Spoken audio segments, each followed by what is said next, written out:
Hello everyone. In this video, I'll show you how to put text behind a subject in Photoshop. First, open Adobe Photoshop on your computer.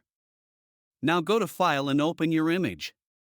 You can also drag and drop the image directly into Photoshop. Next, we need to add text. Select the horizontal type tool from the toolbar. Now click anywhere on the image and type your text. For example, I'll type add text. Once done, select the Move tool and position the text where you want it. You can also resize the text using the transform handles. Press Enter to apply the changes.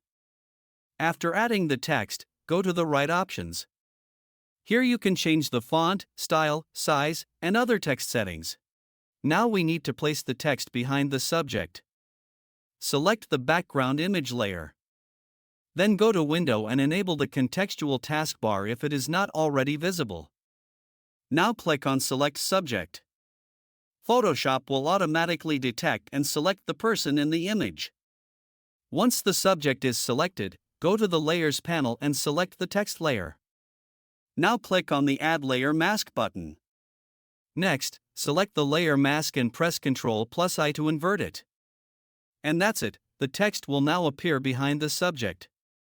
This is a simple and professional way to create the text behind subject effect in Photoshop. If you found this video helpful, don't forget to like and subscribe.